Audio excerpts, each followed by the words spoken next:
We've been working on Penguin Trek for a couple years now. You first pick the demographic. What kind of demographic are you looking for in this attraction? We wanted to go 42 inches. That's an excellent, very popular demographic at this park. Some of our most popular attractions here are Journey to Atlantis, Infinity Falls. Those are 42-inch rider heights. You think of a 42-inch minimum rider height, that can be anywhere between a 3- and 4-year-old.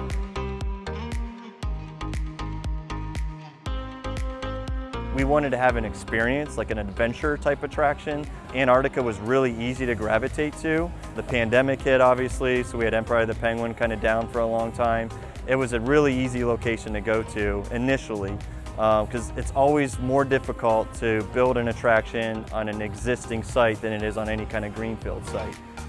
We actually work on a lot of initial concept layouts, ride center lines, and how we can kind of utilize the site and the building the best. Before we get any manufacturer involved, we're working on how can we best utilize the station location, where does it make sense to have people enter in and exit the queue. We have a good idea of where a lot of utilities are, medium voltage, fiber, storm, sanitary, everything you can think of, chill water lines. We have saltwater lines that serve various habitats throughout the park that go right through there.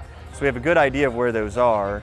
And so we're very specific on where the track, where the columns can go ahead of time. So we can begin those conversations with the manufacturer and say, hey, we intentionally had the brake run over here, this location, because we're avoiding a big utility bank. They kind of came back and wanted to kind of revert back to some of the things we previously looked at.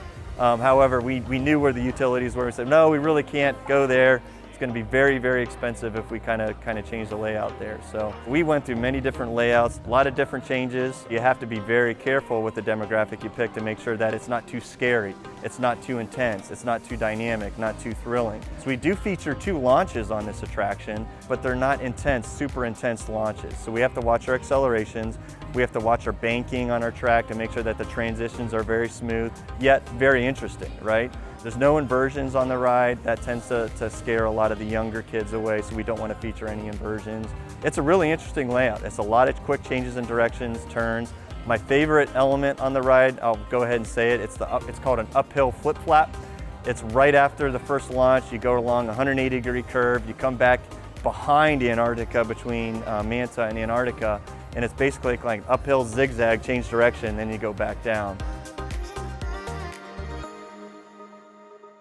We work with many great manufacturers in this industry. You know, we looked at different manufacturers who could provide the best type of family product here. So it's not like we just went straight to B&M.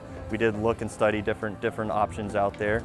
But B&M had a really strong proposal. They've been working on this product for a while now. The ride vehicle is really sleek. It's not the clamshell restraint that you have on Mako, but it is an over-the-shoulder restraint.